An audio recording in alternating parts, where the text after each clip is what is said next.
Welcome back to episode 20 of the Tech Lounge, and sorry about that little technical difficulty before, and that was my bad. I plugged all my audio in and got everything else switched off and decided to not give out an audio input at all, so my bad. Anyway, how you doing, Kev? I'm doing good, Brian. Hey, we'll just make sure everything's going good this time again. Hopefully it should. I mean, we've had that mic problem a few times now. Yeah, it's my bad. This is what happens when you do a show in the morning and you just wake up. You do forget. It is my bad. Yeah. I apologize sincerely, guys. So what's been happening in the last week? Give me some tech-related stuff. What's been going on? I just was checking audio back, man. Yeah, it's good now. Everyone's saying it's good. All right, great. It's good. Yeah. I did my another Ryzen video, testing out Ryzen against the Ryzen 1700 with an RX 480 against Broadwelly. That was just a funny video. I mean, I wasn't planning on making it. I was planning on doing a memory speed video since everyone had been asking me to do that, checking memory speed with Ryzen, which everyone was really keen for me to do. But the Asus B350 Prime Plus motherboard I had would not overclock the memory no matter what I did. I tried everything and it just wasn't happening, and that motherboard was a nightmare. So I just gave up and made the other video instead, which was testing with the RX 480. Yeah. So that's what I ended up doing. Well, we're going to talk a little bit about memory in a second. We'll talk a bit about that because there's a lot of just a lot of stuff getting thrown around there, and some of it's good, some of it's really accurate, some of it I agree with. But on the other hand, there is I guess these expectations of review. We'll talk a little bit about that soon. But in the last week as well, man, I've been content has been slow, and I apologize, guys. It's just, I'm going to get my blood test results back today, so I'll be able to find what was the root cause of the plague that I got from mosquitoes. I got some plague. So I'm still a little bit tired, still reeling from it, but the headaches, the massive head exploding headaches are gone. So you don't have to worry about my head exploding. So that's pretty cool. Okay, you're non-existent. Okay, but we'll move on straight into the first topic. Here, memory and Ryzen. So I got spammed this link. There's a guy called Mind Blank Tech on YouTube. He's made a good video because I like this straight away. He gets into the video, shows his overclock straight away. So the guy's like, look, this is what I got, this is where it is, and then he starts testing performance after that. So good. I like the first frame. I like how he says he's got his memory up to 3600 or 1800 megahertz, and it's at 1T. Now that's the thing I'm going to focus on, the 1T, okay? Because this is because Linus did a video just recently too, and he said in the comments too, people said, oh man, you got an old BIOS, and he said he updated the BIOS and they still couldn't get their memory higher. Still. Now, from my experience, 1T, 3600 at 1T is really good memory, right? That's extremely good memory. So, you've got to go out and spend money for that. If you just go to Amazon, for example, and just bang in DDR4 memory, give me some of that cheap, give me some of the cheap stuff, man. Give me some of the value stuff here. Whether it be this stuff, just if you get the value stuff, right? Whatever, if you want to bang in the cheapest Crucial sticks, grab 4 sticks of that for $26. Yeah, $100 you got 4 sticks, or you get the Vengeance stuff. If you want to get this memory, this is this is the entry value level stuff. If you want to get this and then expect 3600 megahertz 1T timings, you're probably going to be out of luck. Because a lot of the times the companies like Trident Z, Corsair Platinum Dominator, this is the bin stuff. They're binning their memory and they're giving, they're selling it for a higher premium, because I guess that's a smart thing to do. You'd want to sell your higher performing stuff at a higher price. So I guess the majority of people are going to be going out and I'd say buy the value stuff. And it goes to say, I'd say 2666 1T. Because that's about where all my memory goes. I've got run-of-the-mill stuff here. I don't have any super special memory here, and so I'm guessing that's what Linus used, but maybe I actually don't know what's the actual memory he used, but he's got the speeds here. But if you've got, for instance, the Trident Z 3600, this isn't too bad for $170, but it's still a $70 premium over the value stuff. You're still paying 70% more for stuff that goes 600 megahertz higher And that even then, this stuff isn't guaranteed to get 1T, I don't think, because they don't even say the command rate timings. So it's a big thing with the command rate timings, because yeah, 3600 1T is very aggressive. If you've got some of that memory, you've got some of the good stuff. And now there's a lot else that goes into it, right? It's not just like a CPU where every CPU that's sold is the same, right? You've got Ryzen R7 1700s, and they're all going to be the same. Some will overclock higher, some will overclock not as good. And so within that, you've got with memory a different kettle of fish, because there's, you know, the amount of layers of PCB used and whatnot. That affects the overclocking as well, because you get more interference if you've got less layers of PCB in there. So generally, the more you pay for memory, the better quality memory you're going to get as well, and that will affect overclocking. So it's like walking into a tailored suit. It's like walking into a tailor suit store, and then, you know, if you're looking for this kind of memory, it's like the guy coming up to you straight away and saying, "Would you like cashmere wool? You know, would you like the most expensive suit out there?" What are you going to say, Kev? If you came into my tailor suit store and I said, "Here, let's tailor you up a cashmere wool suit," what would you say? I mean, are you going to be paying for it as well? Okay. No. You're paying for it. You're paying for it. I mean, that would be nice, but would you ask for the budget options? Would you say, "Hey, man, I want to see your other wares"? Yeah, of course. I mean, that cashmere is pretty expensive unless you're getting it tailored in like Vietnam or something. Then it works out pretty good. But yeah, you definitely would. I see the analogy you're getting at. No. Do you see what I'm getting at? Do you think the title of this video should have been called "Ryzen on Cashmere Wool"? yeah, exactly. Yeah, so it's. I think it's a good video. I liked it. I think the whole argument with it is quite with these memory speeds and all the rest of it is, it's an interesting point, and it's definitely something different to what we've seen before, because Intel, if you guys are not aware, the Intel chips don't react that well with the faster memory. React is sort of the wrong word, but you don't really see many gains there. Jumping from DDR3 to DDR4, we certainly saw some, but within DDR4, just speeds alone, you don't tend to see a huge difference. Maybe half a frame or a full frame difference in speed, whereas with Ryzen, because of the Infinity Fabric, it's looking like it's quite considerable. You may see 10% gains or things like that. Of course, I want to test this for myself before I comment on it too much, and because of the problems I had before. But that video is upcoming. But the I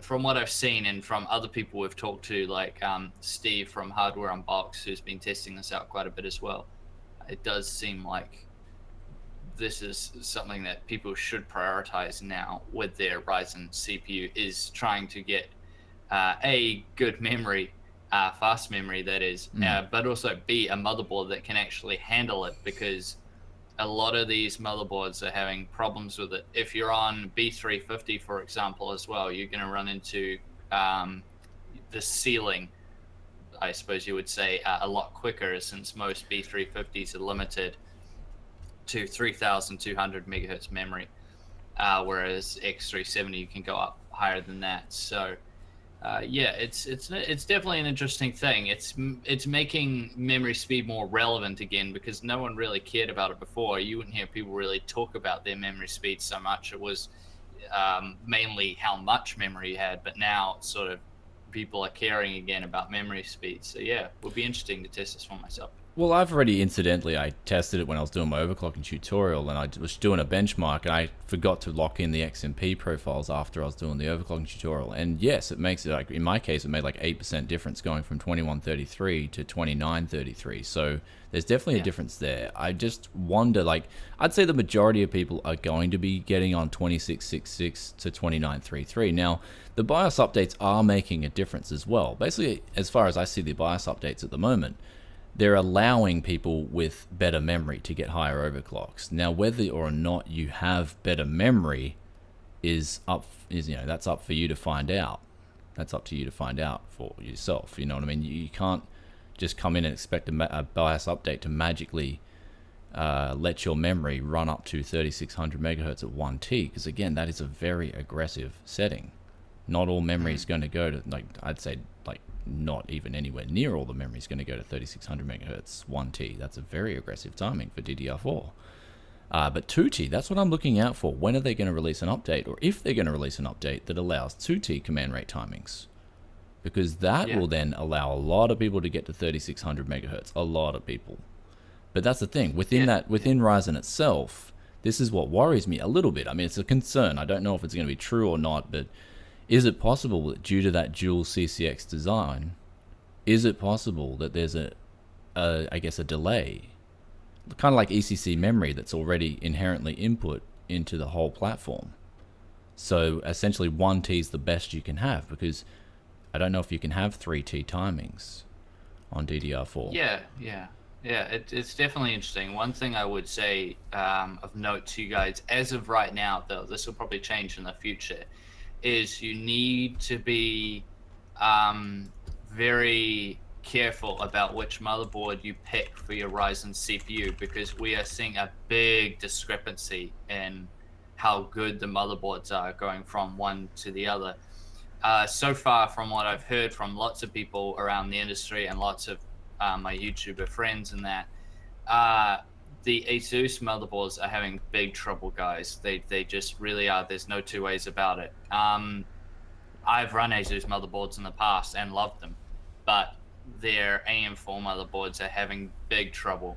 Damn. I ordered a B350. Yeah, the B350 Asus Prime Plus I was testing was just a disaster.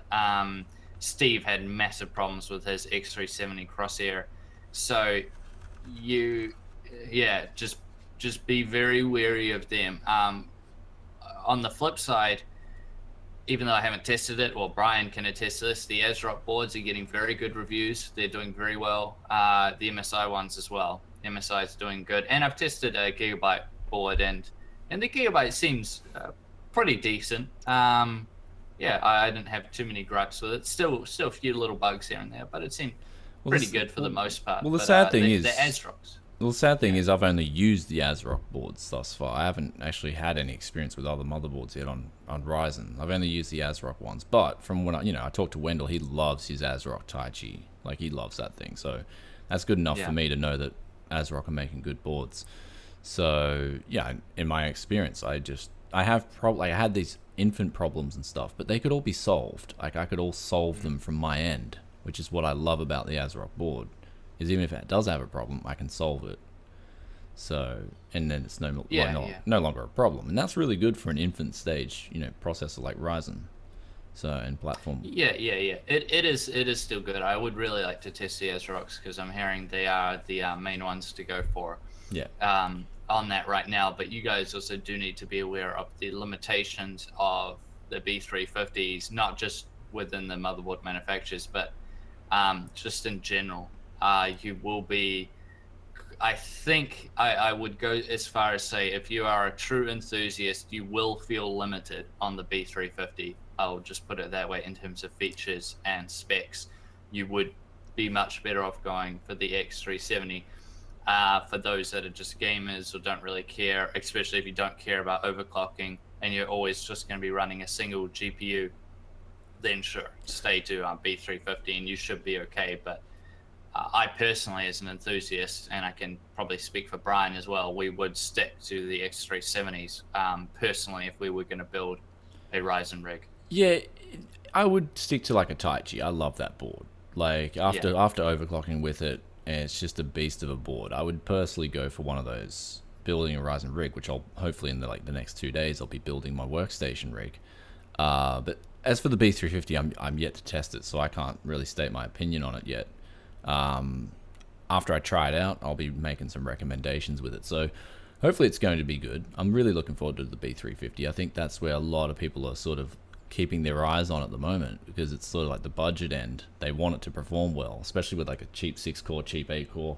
That's where people want to put their, I guess, all their eggs in the basket. Is B350, R7 1700, or the R6 was it 16, the non-X, the cheap 6-core. Yeah. The 1600. Yeah, that's gonna be interesting. I mean, should we just quickly before we move on to the next topic, just talk, since we're going to be some memory here testing Ryzen 5 very soon. What do you think of the 4 new Ryzen 5 CPUs? You get the 2 6 cores and the 2 quad cores. Which one are you most excited? You were still keen on that 1600A, the non-X 6 core. Yeah, the budget 6 core. I thought that's, even if you looked at it, I think we looked at it last week, even if you look at it from a pure price performance standpoint, it is the best from what I can see with those pricing figures. It even beats out the 8. It beats out the 8 core as well. And the good thing about that too is because you got 2 less cores, it'll use less power when you drop it on a B350. So that's why I thought with the B350 plus the 6 core, it was going to be that match made in heaven kind of thing for budget gamers, even people doing budget video work. I mean, that 6 core will be killing it, even for video work. The majority of people doing Premiere Pro and stuff like that will be able to do it fine on a 6 core. I mean, I'm using my 4 core at the moment while I build the workstation rig. 4 cores handle Premiere Pro fine. The 5.5 gigahertz at the moment. Can't get it to 5.1, but it's like, no point. What's the point? Yeah. So you're right. Yeah, I mean, it's pretty much like a because you're coming from a 6800K anyway, or was it 6850K? 6800. Yeah, I got the budget. 6800. Yeah. So 6 core to begin with. So. I think it'll be very, very good. I think it will be another chip that will be perfect for the creators who game, people who are wanting to, do productivity stuff and gaming. I think it's going to be excellent for them, especially if they're people that are going to be more on a budget, that don't want to go up to Ryzen 7. And streamers as well. I think streamers. I think the 6 core is going to be great for streamers too. The 6 core. Yeah, streamers will like it. So I think that'll be pretty good. The quad cores, I'm quite. It's going to be very interesting with them. I'm not so sure about them because that's starting to get into Intel's bread and butter area in terms of the 7700K and the 7600K for all their heat issues that we talk about. That is still those are still very fast CPUs for gaming, very fast. And once you go down to a quad core, you start to lose a lot of the productivity people because they'll always train towards 6 and 8 core or higher CPUs. So getting the quad core for productivity is probably going to start making less sense. So then the main focus then turns to gaming and how good they are at that, and that's where I'm having reservations. I think it might run into some trouble there going up against KabyLake or even compared to Skylake, for example, like a 6600K. So yeah, it remains to be seen though. Again, I'm not going to speculate too much on the performance till we actually got it. I do want to actually disable the whole CCX and do some different testing, not your mainstream testing, but that'll come soon. So yeah, basically if you guys want to be like the enthusiast beast man on Ryzen platform, then I'd recommend going out and getting some more expensive memory. That way you can get the best speeds on your memory, and then you can jump on forums, you can jump on Reddit, you can just tell everyone about your lead overclocks. Like that's, but you're going to pay a premium for that. Just understand. That's all. Yeah. So we'll move on to the next topic here, though. You sent me this, the rumors. There's an X390 and possibly an X399 motherboard. Now, the thing is, before we get onto this really, really rumor mill stuff, I think even the maker of the article himself said he doesn't even believe it's true. But it is interesting to see. I think there is some substance here, though. I think there is some substance, definitely. Some of it does make sense because it's like AMD have hinted at having a 16-core processor. And they could definitely target the market with quad channel memory too, right? So yeah. I mean, you got to take this article with a grain of salt, guys. So this could be completely made up, but it's cool to think about, anyways. So if this top diagram we see here, obviously you can tell the quad channel memory there. They're also saying up to 44 PCIe lanes, which is pretty impressive compared to X99's 40 that you can go up to with the top ones. Yeah. I think all of them actually, except the 6800K from memory. So yeah, that's interesting. Honestly, that will, for the average user, you're not going to care about this, to be perfectly honest. Quad channel and all those lanes, you're probably not going to really care about. But for those ultra enthusiasts or crazy productivity people that crazy productivity. That's what I'd have to say. Crazy productivity people. That they will look at this and be pretty happy. That's a lot of memory you could have in there. You know, if they're going to be going crazy as far as graphics cards as well. That's really sorry. good. Just the PCIe lanes though. That is a legit thing because I know a lot of people use up a lot of PCIe lanes nowadays. Like you've got, you have someone with a PCIe NIC, for example. You've got someone with the PCIe M.2s. You've got PCIe, 2 graphics cards. You've got one for dedicated work, one for dedicated outputs. There's a lot of people out there with a legit need for more than 20 or 24 PCIe lanes. So that could be itself a selling point for this, for people who want to go on AMD and then they want the more PCIe lanes. I think straight away that could be a good selling point for this motherboard with the socket AM44. Yeah, for sure. I think this shows up a lot of with the X390 anyways, it shows up a lot of the complaints people were having with X370 compared to X99 in the sense that they only had the dual channel memory. The PCIe lanes weren't really ideal for a lot of people compared to X99. So I think it's just filling in that.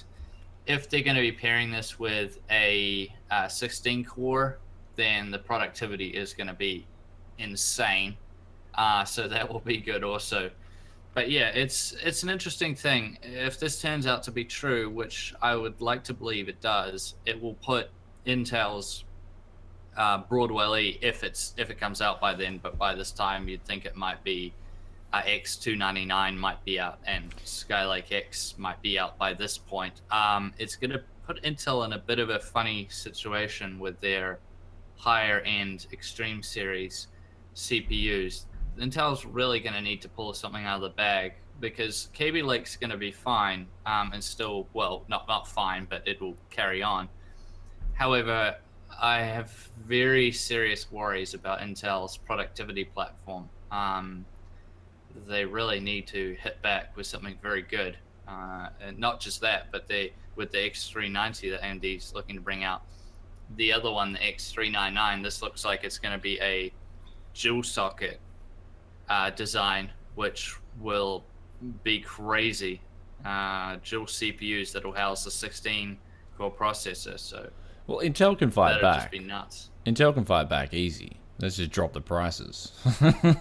Has anyone ever thought about that's the easy solution for Intel? They can just drop the prices if they want to compete. But another thing on this AM44, one thing that I'm worried about here is this going to be 4 CCX modules on the CPU?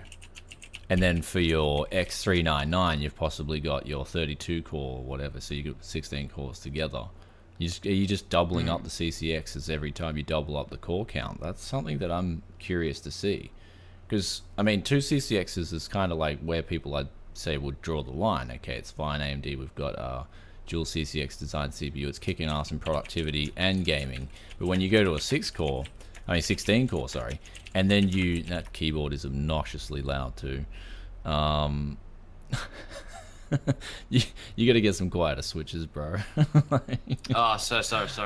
People in the chat were saying it's KabyLake-E. It's I used to say that, but I've spoken to different people at Intel, but they've been quite tight-lipped about it. But from what I've been told, it's KabyLake-X. They're changing it from E to X. So yeah.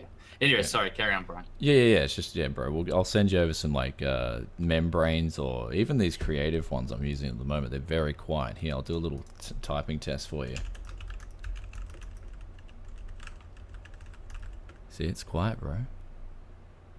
Yeah. No, that's pretty good. Okay, so anyway, do you think it's going to be a quad CCX design? And that's what I mean. Do people draw the line at 16 cores and they're like, okay, well, I'm getting four cores. Like, that's a bit too much. For gaming, it's going to actually be a detriment to gaming now. It's only going to be pure productivity. Do you think that's a possibility? Where do you think they're going with the 16 core design? Yeah. No, I agree with that. It's not going to be for gaming. I know, but do you think they're going to go with a quad CCX design? That'll be crazy. Yeah. I do. Yeah. Damn. Okay, yeah, because I think it'll be. I mean, from what we've seen from productivity from Ryzen 7, why not? If it's designed entirely for productivity, why not? The productivity scores are phenomenal. So yeah, I think no, it'll be very. Well, they did call it Infinity Fabric, so with that Infinity, right, it just means we can link up any number of CPUs or CCX modules, kind of thing. Maybe they're hinting at that too. That'll be interesting. So yeah. So that's and it's already going to be quad CCX, I believe, with Naples. I think that's been confirmed. I can't remember, but yeah, it's going to be pretty crazy, I think. Yeah, it'll be interesting to test it when they come out. But the one thing you guys need to remember with this, if you're getting a little bit hyped, is this is not going to be cheap. I doubt these X390s will be cheap, and the 16 core will not be cheap. This is going to be squarely aimed at that high end, super high end market. So in, say, New Zealand, Australia, you got to start imagining these CPUs, I would say at a guess, will be coming in at maybe around the 1,500 Australian dollar mark, maybe something like that. This would probably be quite expensive. And the X390, I also imagine, will be very expensive also by comparison to the X370, which is actually somewhat cheap when you compare it to X99. So yeah, it's going to be for those people, not average users. It'll be much too expensive for them. Well, the dual CPU socket design, that's for Wendell. So. Oh yeah, that one won't even be for consumers. Yeah, well, it'll be for the industry. It won't be for the public as much. Okay, so we got personal users. Well, we'll move on here to KabyLake-X, the 707040K. I think they're going ahead with this with X299. Sorry, X299 platform details. So it looks like they're actually going through with this 4-core, which is a little bit weird for an X299 board. I mean, I don't know anyone who's going to go out and buy an X299 board and then buy a 4-core. I mean, again, someone who strictly needs the PCIe lanes, but how many PCIe lanes does it have? Is it going to have 40 something? Yeah, I think. I believe these KabyLake-X CPUs will bring dual channel memory, and probably the same amount. This one's really strange to me. I don't know what really the point is, aside from getting the chipset upgrades, going from Z270 to X299. It would have to be the PCIe lanes. I can't think of anything. Or the new features. Yeah, it has to be. Yeah. But I mean, that's about it. I just don't really. I mean, Intel's probably done the research on it and figured that people want this. But I'm kind of scratching my head of where this falls into their lineup. Maybe it's to combat Ryzen. I guess if you were someone who picked up a Ryzen 5 and chucked it in, supposedly in the future, that X390, it would be to combat those types of people that want the PCIe lanes. But yeah, I'm kind of scratching my head. This seems very, very strange. The KabyLake-X, of course, that will be the upgrade from Broadwell-E. They're saying it's going to be a 6-core, 8-core, 10-core, so the same old we've had before. They'll probably make some adjustments there, be a bit faster, bit more IPC gains, a few other things, but it's probably going to be nothing too impressive. The main thing we're going to be looking for, well, I could also speak for myself, the main thing I'll be looking for in X299 is those upgrades that the CPU wise, we're going to see not much difference, I imagine, but the chipset upgrades themselves might be very good. X299 looks like it's going to be coming with some crazy features, rumored to have PCIe 4.0. Yeah. Although I think it's a bit soon, since they're saying it's going to be coming out in August. I didn't think they'd have it ready by then. but who knows? They might surprise us. It might be their ace up their sleeve at Intel. So X399 should be coming out soon, man. It's been a long time since Broadwell. Well, they're saying August. I spoke to a rep at Intel. He told me August as well. So that seems like when it's coming out. But if it does include PCIe 4.0, that would be a very good selling point then. But not to gamers though. I don't really think maybe I mean maybe if you're looking for like super future proof kind of thing, like because the way the graphics card industry is going, we've been seeing every year like gains on gains. That's why the 1080 Ti, I got it. Like, look at this custom bad boy. Look at that, half the backplate's missing. That's how unorthodox I am. But I've already tested this thing. It's so good. I used Thermal Grizzly on it. Really awesome. It's so good. I don't recommend doing it at all, but just why not kind of thing. It's actually pretty cool. I have the video coming up soon, probably in the next couple of days. But where was that going? So yeah, and I gave that a good review because the gains are just there on the graphics cards. So maybe PCIe 4 kind of could make some sense because the gains, man, which every year we're seeing massive gains, bang, bang, more, as opposed to CPUs, we're not seeing that. It's just like little trickle. It's like someone standing on the hill and there's just heaps of people begging for coin, and he's just trickling out 1 cent pieces, that's what's going on. It's just people want more and they're just not getting it. But on the graphics card market, they're standing on the top. He's just rolling out $100 bills, So no, I get that. So it's quite. The one thing that's interesting about Intel is it seems like they're overlapping. Wouldn't you agree? A lot of their product lines seem to be overlapping each other. We've seen it with the like these KabyLake E's or KabyLake-X, was it? KabyLake-X, I should say. That's sort of an overlap with their normal KabyLake 7700Ks and stuff. But also we've seen it, you covered this quite a lot, Brian, the overlap with the i3s and the Pentiums. Yeah. It's a funny thing Intel's doing right now. It's like they're trying to oversaturate the market and they don't mind if they overlap their own products with each other. Yeah, well, I mean, see, they're probably seeing it as, well, a sale within our own companies better than a sale to the competition. So they're probably the G4560, honestly, that hit really hard. I don't think that's going anywhere too. I think for 2017, that CPU's already cemented. Wow, you recommend that thing. It's not going to get a whole lot better than that for budget and gaming because it's such little power. It sips power. It doesn't even use that much power.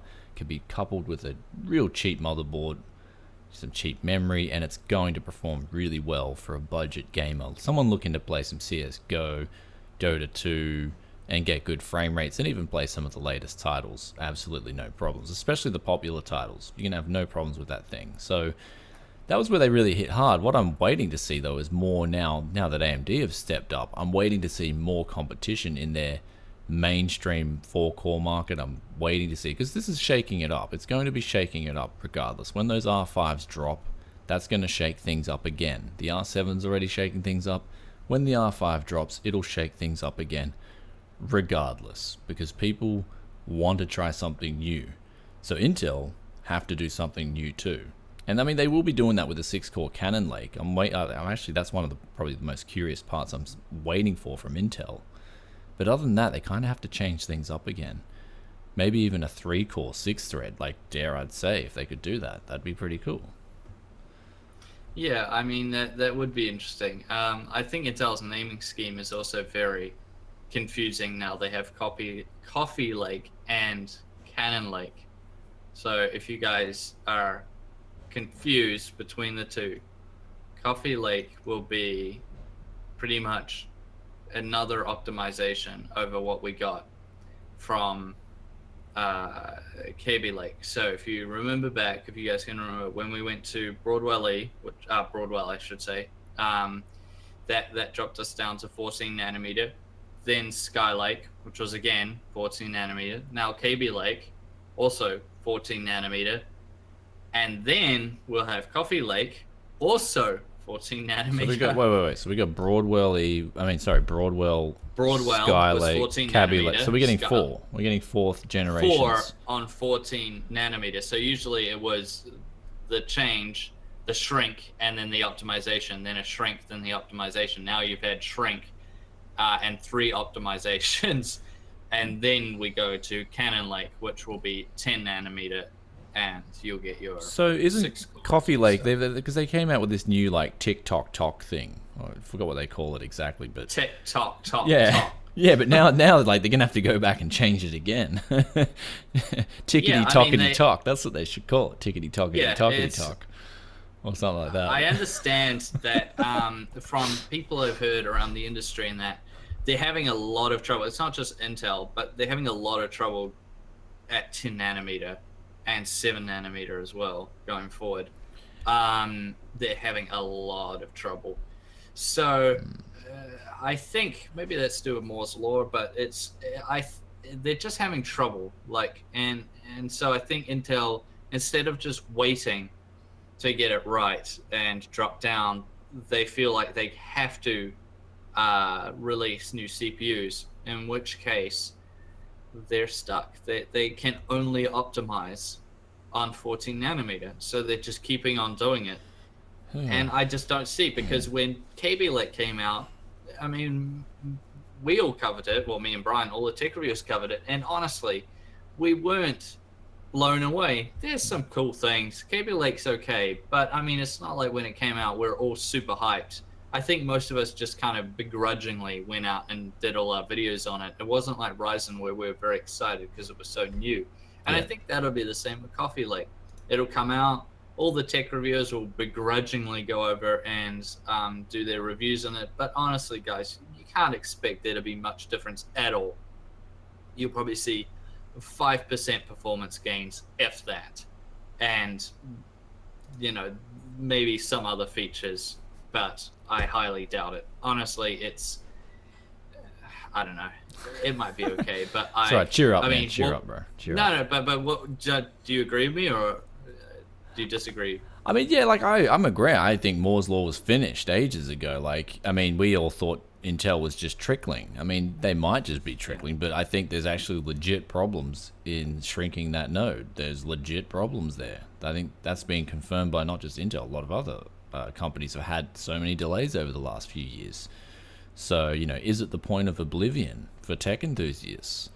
Do we need something radically new? We've got that graphene technology. There's quantum mechanics coming into the whole play, quantum processor and stuff like that. So there are a few things, but that's going to be a radical change, and that ain't coming anytime soon for mass release. Like, hell no. So, you know, we're in a tricky spot. It's difficult. Yeah, it is. And KabyLake as well, as people, you know, well know, there were no IPC gains. I tested this in my video where I did the 7600K against the 6600K. I clocked them at the same speed, and everything was the same. Like, performance-wise, everything was the same. KabyLake only makes up that performance because of its higher clock speeds, which is a good thing, and I'm not taking that away from it. But what's Coffee Lake going to bring? Are they really going to raise the clock speeds that much higher again? Is it going to be what I predict personally would be probably the best thing Intel could do, is make Coffee Lake like Devil's Canyon when that came out. Brian will remember this, and some of you guys might, but Devil's Canyon was pretty much the same as Haswell. The only thing they changed was they changed the thermal interface material to a much better one that lowered temperatures. They bumped up the clock speeds, and they also added some more capacitors, I think, to it, because Haswell was so funny with power. You needed very clean power, or it got very grumpy. And I think maybe that will be what they try with Coffee Lake. They might change the thermal interface material, so people with KabyLake are like, oh boy, finally, if they're too scared to delid. And maybe just make it a bit more power efficient, and maybe give you guys some better IPC. But aside from that, I'm not actually that sure where Intel can go on 14 nanometer right now. It seems like they've kind of backed themselves into a corner in some way. But it's not just Intel though. It's the industry now. The x86 industry now is kind of getting forced into a checkmate, where it's the only option really now is to go with more cores, more threads. I think now is the crucial time where they're going to be saying, like, look, man, if you want to get gains, if we want to sell CPUs, we're probably going to have to back developers and start optimizing things for more cores, more threads. So then we can go that route, and we can sell more cores, more threads, because that's how the industry is. No one's going to keep buying. Why do you think look at the used price performance segment? It's just shot up. Like, people use parts. People are just buying used parts because of these gains are so little over generation over generation. The used parts are becoming so much more attractive. But we look at that and we're going to say, okay, where can the industry go for the next 5-10 years? I think logically that it's only can go with more cores, more threads. Now, that is very difficult for the developers to do. They can't just whip up this magic program that now runs on so many threads, especially for games. Where are we going to go? I think we're kind of getting forced now to go to more cores, more threads. So with that said, you know, your Ryzen R7, for example, it's got 8 cores, 16 threads, but you know, that's a good way to go. But then you got that whole future-proofing argument. Well, Ryzen in itself is only going to get better. So maybe if you want to use an 8 core in the future, when a lot of the games are getting made for 8 cores, 16 threads, for example, just hypothetically, buy it when it happens, kind of thing.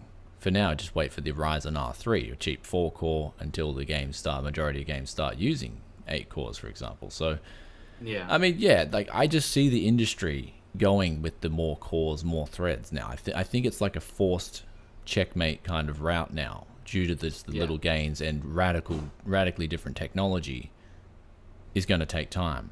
So yeah, it's interesting where the industry's going, but it's nothing to, you know, have shits and giggles about, because it's serious. You know, where are we going to get our games? Yeah, exactly right. That's what I mean. So I feel like going forward, this year, I'm really honestly, the only thing from Intel that's really got me interested is X399. I am very interested to see what they do with that. But aside from that, I don't know. I guess KabyLake-X, depending on what they bring. But for the consumer lineup, yeah, it's going to be there's just not a hell of a lot to get excited about, guys, unfortunately. Yeah, well, it's kind of like cars in the early 90s. It's kind of like cars, you know, sports cars in the early 90s, the Japanese, or the early 80s, or whatever. Japanese had the turbos out there. Everything was just getting absolutely coming along so well until the 90s. And then, like, bang, you kind of hit a brick wall, you know, and you just got all these aftermarket parts and stuff like that. But yeah, kind of like the same's happening in CPUs. You need something radically new, and that's going to take time. So we've got here Vega. Now, you want to talk about Vega around the corner and stuff like this, and we're getting teased. But this time around, we've got different memory configurations. I think that's the main focus, yeah? Yeah, so AMD's Vice President and General Manager of Gaming said that the add-in board partners, so people like Gigabyte, Asus, MSI, all those guys, will have the freedom to configure Vega graphics cards with different memory capacities. So they're talking about 4 gigs and 8 gigs, but also will be going up to 16 gigs. So that will be of HBM2. Yeah, that'll be interesting. I would imagine you'll see probably on the Vega 11, which is going to be the smaller one. Is it the... Yeah. That will probably only go up to 8, I would imagine. And maybe the Vega 10 will go up to 16. But it is interesting because a few of us out there were a little bit concerned, thinking that the maximum was 8, which is, that's fine. 8 is definitely a lot of VRAM, but is it super future-proof? I mean, the GTX 1080 runs 8, so does the 1070, and that is a good amount. But I think there's people out there that want that super future-proof, or they just want more, and they would like it, especially if these are going to be coming in with quite a high price tag. That may, you know, be an issue for them. But personally, yeah, if they come with 8, I think that will be just fine. I've never run into... I think people often overestimate how much video memory you need. I run a 4K display. I play all my games at 4K on very high settings. And the highest I've ever seen VRAM usage out of any game I've tested is Recon WildLands at 4K on Ultra, and that used 5.6 gigs. So I still had quite a bit of headroom there. And that is a game which is extremely poorly optimized at this stage. So especially in that regard. So I think a lot of people, especially the gamers who only game at 1080p and 1440p, which is the vast majority of guys. There's only like 1% of gamers game at 4K, according to Steam. So 8 gigs is going to be plenty for you guys. Maybe the 4K gamers, maybe they'll want to go to the 16. But for all you other guys, 8 is going to be plenty. Take it from me. I do the testing. I look at see how much you need. Yeah, it's you can also take off some things, just add a lot to the video memory and don't really give you much better of an experience. So you can always things like filters and stuff like that tend to chug up quite a bit. But yeah, if you guys need it, sure, go for it. 28, 16.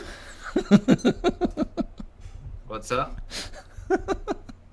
That's 28 degrees in here, and then I just wanted to say 16. Oh, okay. 16 gigabytes, man. Like, okay. So, I don't know, man. I've had different experiences at 4K. I think I've had some different... I think there'll be... I've seen more than 5.5 gigabytes of VRAM usage. Definitely, I've seen that. Yeah, people are saying GTA 5. That's yeah, there are... I did play, but I don't test in that. Does that actually use that much? 4K I can retest, but I remember at 1440p I was getting some pretty high VRAM usage. Yeah, that's what I'm thinking. So, like, 5.5 is the max you've seen. I'm sure I've seen higher than that, man. Even, for instance, like Black Ops 3 back when I was playing that at 4K. I forgot how much that used exactly, but... I mean, 8 gigabytes is fine for now, but again, someone spending this amount of money on a graphics card wants it to last, I'd say 2 years, 3 years. I'd say 2 years is kind of like the medium, at least. Someone who's spending this much money on a high-end card would want it to last 2 years. So is 8 gigabytes going to be enough for the next 2 years of 4K gaming?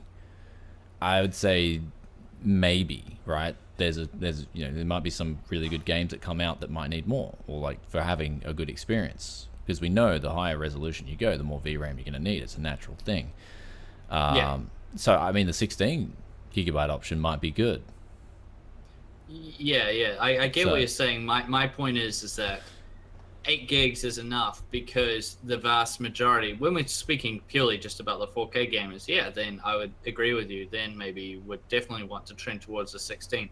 My point is that very few people actually game at 4K. Most of the gamers out there are at 1080p or 1440p, or maybe they're on something. I mean, I'd say a small amount as well are on the ultra wides. But for those people, I mean, 1080p gaming, 8 gigs is just heaps, and the same at 1440p. For 4K and the people running ultra wides like 3440 by 1440, maybe they would trend towards those big ones as well, the 16. But yeah, I guess it's the main point is that regardless of the argument, it's good that they give you this many options rather than things like the 1080 where you only get one option.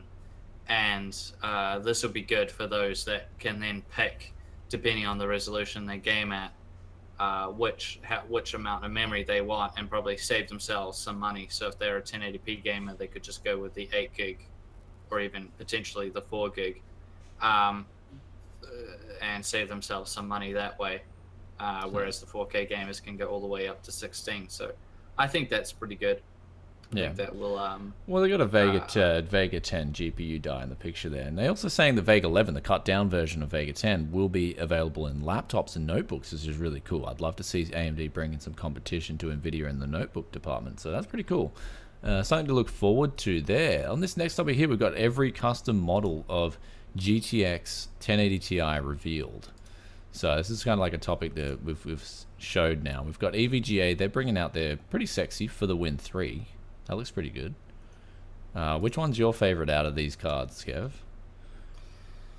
Hard to say. I would probably the Inno3d, yeah? Nah, that thing looks hideous, man. Like it looks like someone. I love it. It's like a cyborg. It's like a Frankenstein thing. It's like they had spare parts around the factory, and they're like, "Oh, we'll just put it all together," and like this is the cooler we came up with. It's this cyborg looking thing. I don't know. That EVGA looks pretty sexy. I would say Yeah. The Zotac. Gigabyte Aorus, I think, might look alright as well. The back looks quite cool, although that sort of looks like a G1 Gaming. That's crazy. I would very much expect that there'll be that Gigabyte Aorus one, but there'll be Gigabyte Extreme Gaming, and that'll be really cool to see. That'll be a big boy. But out of those lot, yeah, I'd say probably that EVGA or possibly the Asus one. Well, it looks like Zotac and Gigabyte, maybe Gigabyte 2, but Zotac are definitely using a fat PCB. I love that on graphics cards, those real fat, like the Strix, you know?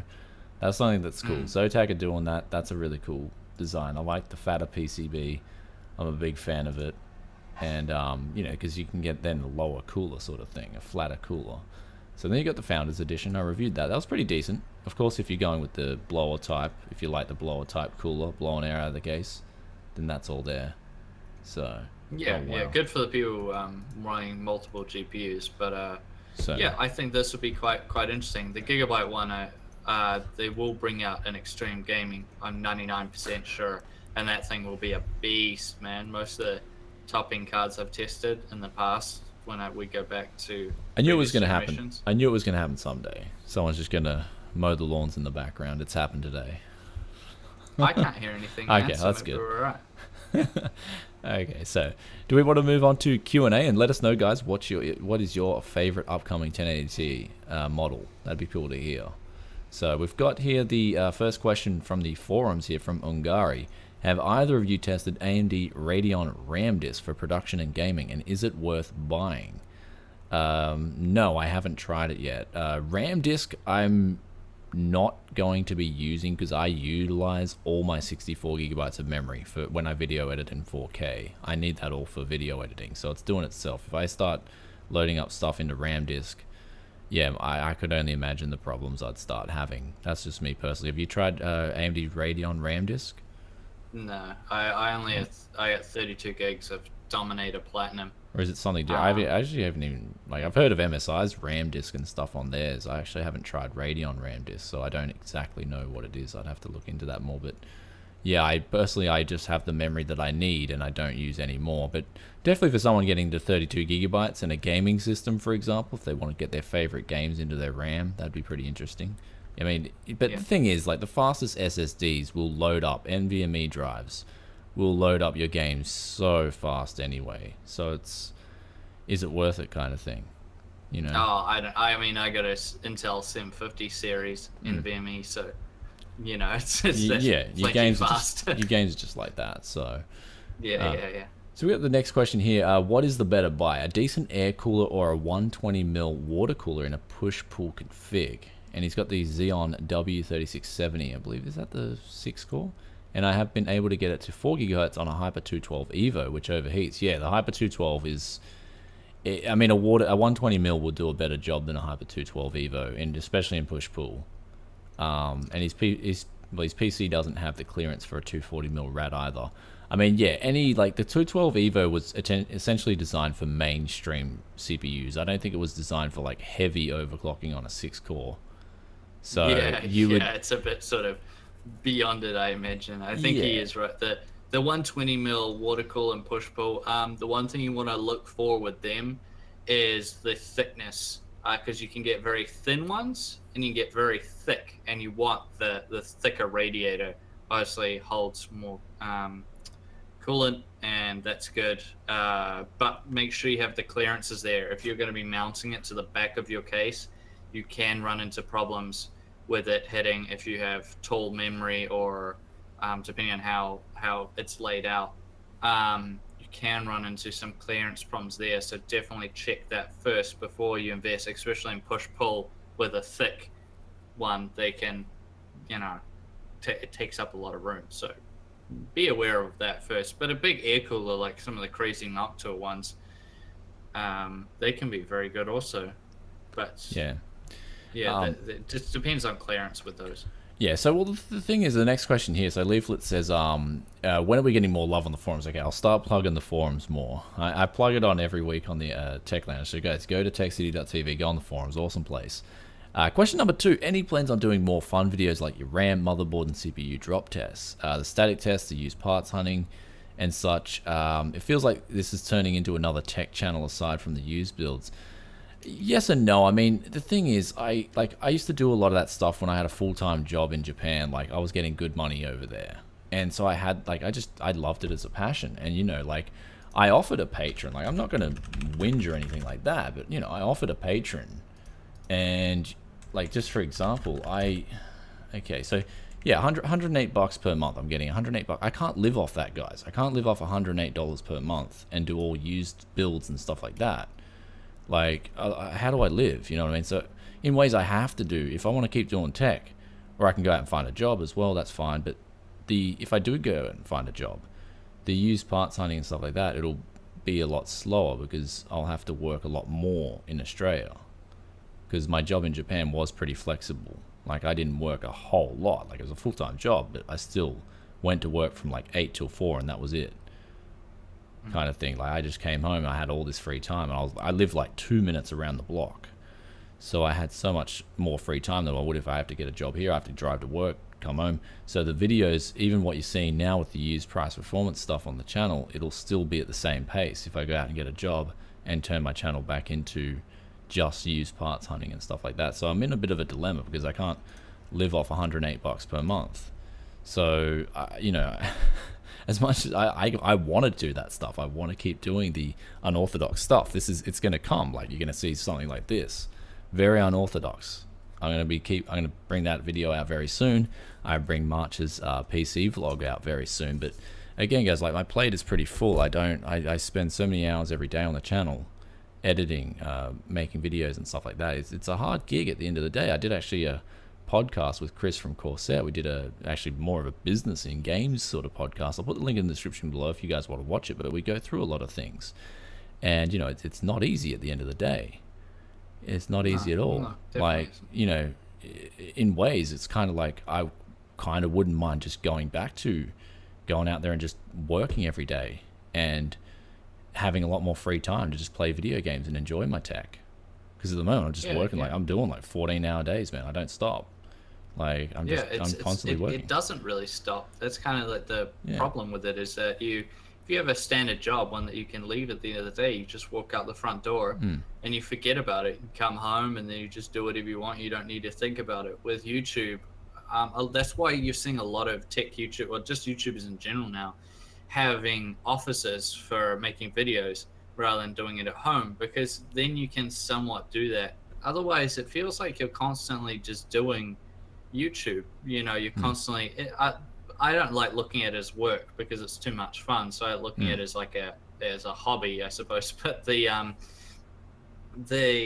thing is that you're constantly doing it. It doesn't really stop. So that can be quite difficult. And I think the other thing a lot of you guys forget is that different videos take different amounts of time to make. So I would imagine things like used parts hunting and stuff, doing all those videos and doing a full build with it, you know, going out, getting the parts, making the vlog, then doing the build and stuff like that, it's probably a lot more time consuming than other types of videos. So that's why I think a lot of you guys assume that every type of video we do takes the same amount of time. Some videos take me 3 times as long to make in terms of the whole process than other ones. For example, a laptop review for me takes me about 3 times as long as it does to do, say, a keyboard review or something like that. It it's a much more kind of like monumental video to tackle when I have to do it. So those videos don't come out as often because they take up so much of my time to get done.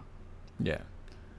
So it's just, at the end of the day, it's kind of like a catch-22. I know the viewers love that stuff, and I know it makes me very different, but at the same time, I can't live off it, you know what I mean? Like, I'd love to be doing that every day. I just can't live off it, though. It's like I sell a PC, I make $100. It's like, okay, that'll buy me, you know, baked beans for a week.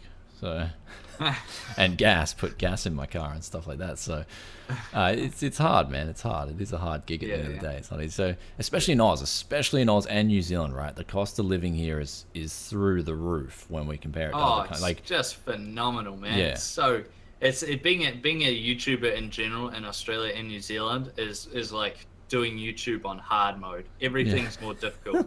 Like, especially tech YouTubers, we have to wait like 10 billion years for everything to arrive. Very true. you know, it's just like doing it on hard mode. Your cost of living is way higher, so it's like cost of fortune as well. It's much more difficult over here. It is pretty funny though. That's true. Yeah. YouTube on hard or extreme difficulty. So go to the next question. What is a safe temp for the Northbridge on an X58 motherboard? He's getting over 80 degrees at idle. Ooh, that's pretty hot, man, on MSI X58 Pro. So you got to lower that because that'll help with overclocking as well. That's actually a piece of silicon as well that is subject to the silicon lottery, just like the X5650 you got there. But it would be, it could very well be a reason why you're struggling to get more than a 3.8 gigahertz overclock on your X5650. Definitely. I would, you'd have to take, like I've done it in a lot of my builds in the past. You take off that heatsink, you clean off the thermal paste. I wouldn't recommend sanding it down, actually. In hindsight, that was stupid. I got lucky that still worked, actually, because I was speaking to some people who are very, you know, extreme enthusiasts, and they're like, dude, that was a stupid move. It was, you know, but it still worked in the end, which I was lucky. But, yeah, like, that's what I mean. So I'd recommend getting, like, something that's rubber or something and just getting off that old thermal paste, getting like a plastic or a USB plastic or whatever, you know, like just something plasticky, getting off that old thermal paste, putting some new stuff on there, putting that Northbridge heatsink back on, and then away you go. You should notice a difference. You should be sitting at around, I think it's around like 55 to 65 on idle, depends. It does get very hot anyway, but 80 is way too hot. So his next question, I assume you have shipped a lot of PCs. Do you use any special packing methods? Nah, just like because I get like cases in, I just use the old case boxes, and so pack it in there. And yeah, you just want the standard. If you're shipping a PC, you just put it in the box and ship it like how you'd get a case kind of thing. You might want to put a bit of extra bubble wrap in there for good measure, but that's about it. What about you, Kev? How do you ship a PC? To be fair, I've never shipped one myself. I've never had to. All the PCs I've sold, I've broken down for parts and sold them individually. Oh, right. It's been better to do that. New Zealand has a very competitive, like used PC market, ultra competitive. See, I've always thought it'd be better.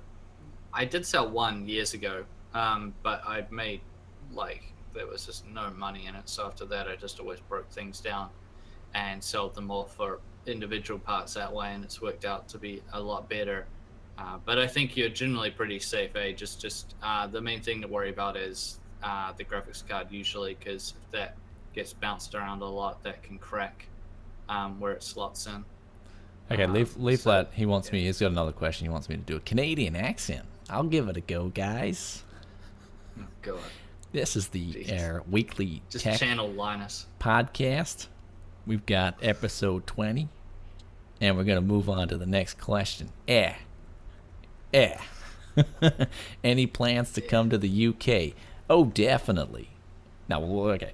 I want to go back to the UK and do a road trip, man. That's when I save up enough money to go for a holiday. Yeah, UK would be awesome, man. I went there before, did a road trip, man. Best holiday ever.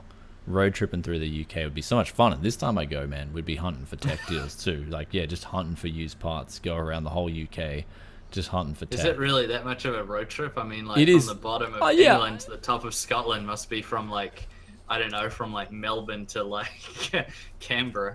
It's not, like, it's not huge. It's not, that's the thing. That's the good thing about it, though. It's not a huge road trip. But the thing is, every place you go through, you can stay there. You can stop at a bed and breakfast. That's what made it so enjoyable. Like, it was such a good road trip because every, like, hour or 2 hours, you're at a new place, new bars, new bed and breakfast, new things to do. Like, it was so good.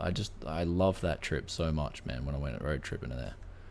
You know, you go like Australia, you road trip, bro. You just got desert, like, not desert, but like you just got desolate for like 4 hours of your drive, and you're like, okay, boring AF. So yeah, there isn't that much to see. That's for sure. It takes so long to, like, you look at something on a map and you're like, oh, that's not that far away, and then you actually drive it and it takes like 5 hours, and you're like, oh wow, okay. Where would I recommend buying new hardware in Australia? Do you have any preferences? I would say, yeah, Umart and MSY are the two guys I go to for in-store in Australia. And then lastly, we got here, do you think Ghost Recon WildLands isn't well optimized? Not sure if you haven't played it yet. If you haven't, next question.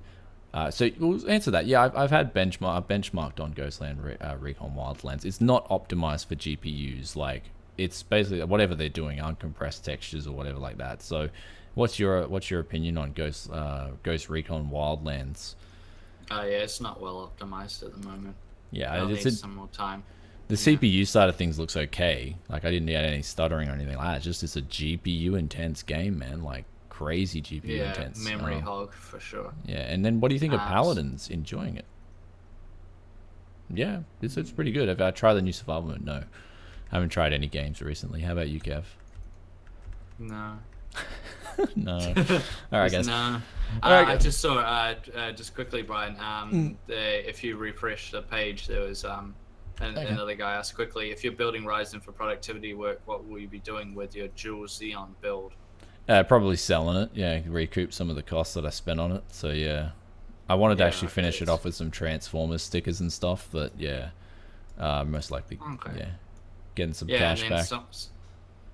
Someone else asked, since Ryzen can use ECC RAM, do you think it will be do you think it will be able to use one stick of 32 gigabyte ECC RAM, aka having 128 gigabyte 4 times 32 gigabytes? Depends, man. I'd say probably no. Depends though. Yeah, it could work, like it theoretically could, so it just depends. I mean, that's the kind of stuff did happen on the X58 boards and stuff, so it just depends. You'd have to try it to see it. I don't think it would though, actually. I mean, I know ECC memory does work on it, but it just depends.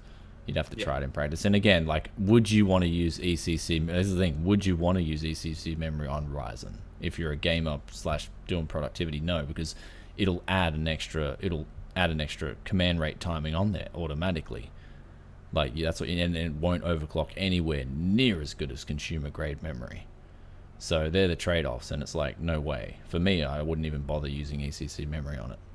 That's just So, but of course, for someone like Wendell, man, he loves that kind of stuff. Yeah, it's probably better. It's probably better to ask him, man, because he loves that kind of stuff, and he would probably give you a better answer than I could, definitely. So, because he's actually into using ECC memory on the Ryzen boards. So I just don't believe in it at all. So. Because of what I'm going to be using it for.